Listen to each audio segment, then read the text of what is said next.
নমস্কার বন্ধুরা, আর কয়েকদিন পরেই আসতে চলেছে ভাদ্র মাস। আর ইতিমধ্যেই ভাদ্র মাসের পাঁজি ক্যালেন্ডার অনেকেই দেখতে চেয়েছেন, তাই আমি তাড়াতাড়ি নিয়ে চলে এসেছি আপনাদের জন্য ভাদ্র মাসের পাঁজি ক্যালেন্ডার।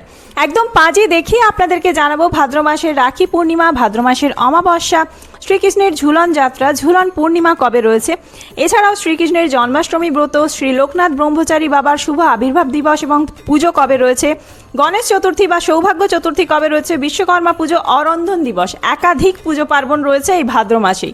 তো চলুন এই সমস্ত কিছু তিথি, তারিখ, শুভ সময় সমস্তটাই থাকছে আজকের ভিডিওতে।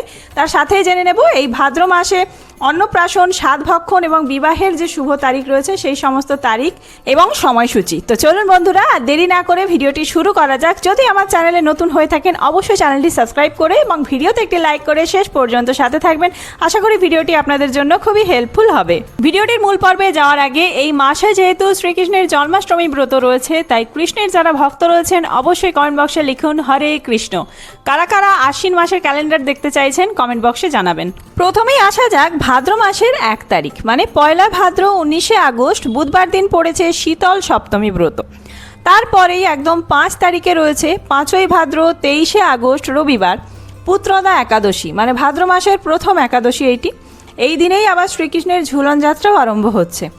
9 ভাদ্র 27শে আগস্ট বৃহস্পতিবার, এই দিনে শ্রীকৃষ্ণের ঝুলন যাত্রা সমাপন। রাখি পূর্ণিমা কবে রয়েছে? 9 ভাদ্র 27শে আগস্ট বৃহস্পতিবার, এই দিনে সকাল 8টা 43 মিনিট থেকে শুরু হচ্ছে এই শ্রাবণী পূর্ণিমা তিথি। এই দিনেই শ্রাবণী পূর্ণিমার উপবাস এবং নিশি পালন রয়েছে। এর পরের দিন 10ই ভাদ্র 28শে আগস্ট শুক্রবার, পূর্ণিমা তিথি শেষ হচ্ছে সকাল 9টা 28 মিনিটে। এই পরিস্থিতিতে উদয় তিথি অনুযায়ী রাখি পূর্ণিমা বা যে রাখি বন্ধন উৎসব, সেটি কিন্তু 10ই ভাদ্র 28শে আগস্ট এই দিনেই পালিত হবে, শুক্রবার দিন। এই দিনেই ঝুলন পূর্ণিমাও রয়েছে। এছাড়াও এই দিনে আপনারা আংশিক খণ্ডগ্রাস চন্দ্রগ্রহণ দেখতে পাবেন। এই চন্দ্রগ্রহণ বিষয়ে ডিটেলসে ভিডিও আসছে খুব তাড়াতাড়ি, কোন কোন জায়গা থেকে দেখা যাবে সমস্ত কিছু নিয়ে। এর পরবর্তীতে 17ই ভাদ্র 4ঠা সেপ্টেম্বর শুক্রবার শ্রীকৃষ্ণের জন্মাষ্টমী ব্রত রয়েছে। ওই দিনেই শ্রী লোকনাথ ব্রহ্মচারী বাবার শুভ আবির্ভাব তিথি ও পূজা রয়েছে। জন্মাষ্টমী ব্রতের ঠিক পরের দিন 18ই ভাদ্র 5ই সেপ্টেম্বর শনিবার, এই দিনে শ্রীকৃষ্ণের জন্মাষ্টমী ব্রতের পারণ রয়েছে।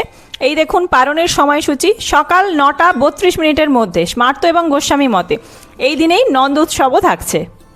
এরপরে 20শে ভাদ্র 7ই সেপ্টেম্বর সোমবার, এই দিনে অজা একাদশী, মানে ভাদ্র মাসের দ্বিতীয় একাদশী অজা একাদশী, 20শে ভাদ্র 7ই সেপ্টেম্বর। এর পরবর্তীতে 24শে ভাদ্র 11ই সেপ্টেম্বর শুক্রবার ভাদ্র অমাবস্যা তিথি রয়েছে। এই অমাবস্যা তিথির সম্পূর্ণ ভিডিও আসছে খুব তাড়াতাড়ি। 28শে ভাদ্র 15ই সেপ্টেম্বর মঙ্গলবার গণেশ চতুর্থী, বিনায়ক চতুর্থী, সৌভাগ্য চতুর্থী।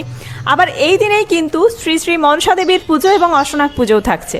30শে ভাদ্র 17ই সেপ্টেম্বর বৃহস্পতিবার, এই দিনে চাপড়া ষষ্ঠী রয়েছে, শ্রী শ্রী লক্ষ্মী মায়ের পুজোও রয়েছে এই দিনে। এর পরবর্তী দিন মানে ভাদ্র মাসের সর্বশেষ দিন 31শে ভাদ্র 18ই সেপ্টেম্বর শুক্রবার, এই দিনে বিশ্বকর্মা পুজো রয়েছে। আমরা জানি ভাদ্র মাসের সর্বশেষ দিন এই দিনে অরন্ধন দিবস পালিত হয় পশ্চিমবঙ্গে, বাংলার ঘরে ঘরে। এছাড়াও ললিতা সপ্তমী ব্রত, ভদ্রাবতী পূজা সমাপন সমস্ত কিছু রয়েছে এই দিনে। তারই সাথে এই দিনে শ্রী শ্রী মনসা দেবীর পুজো এবং অশ্বনাথ পুজোও রয়েছে, যেহেতু সংক্রান্তি রয়েছে, ভাদ্র মাসের সংক্রান্তি। আমরা প্রত্যেকেই জানি ভাদ্র, আশ্বিন, কার্তিক এই 3 মাস কিন্তু বিবাহ বা গাত্রহরিদ্রা যে কোনো শুভ কাজ হয় না, কিন্তু মুখান্নপ্রাশন বা যদি সাধভক্ষণ থাকে এই সমস্ত জিনিস এই মাসে হয়ে থাকে।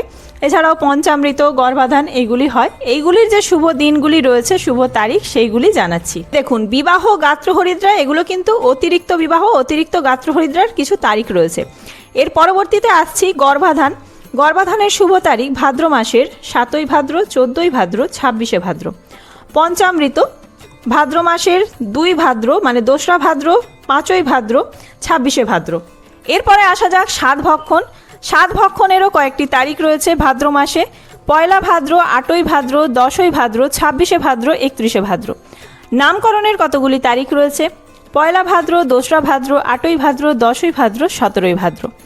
এছাড়াও মুখান্নপ্রাশনেরও তারিখ রয়েছে 2টি, 8ই ভাদ্র আর 26শে ভাদ্র। অন্নপ্রাশনের শুভ তারিখ নেই। এর পরবর্তীতে যে সমস্ত দীক্ষা, উপনয়ন, বিদ্যারম্ভ, গৃহারম্ভ এই সমস্ত কিছুরই কিন্তু শুভ তারিখ ভাদ্র মাসে তেমন দৃশ্যমান নেই, আপনারা দেখে নিন। তাই ভাদ্র মাসে কোনো শুভ কাজ হয় না, আমরা প্রত্যেকেই জানি। এই সমস্ত তারিখগুলি আপনাদের দেখালাম। পরবর্তীতে আশ্বিন মাসের সময়সূচি নিয়ে খুব তাড়াতাড়ি আমি আসছি, কারণ আশ্বিন মাসে একাধিক পুজো পার্বণ রয়েছে। আমরা আশ্বিন মাসের ক্যালেন্ডার দেখার জন্য অধীর আগ্রহে রয়েছি।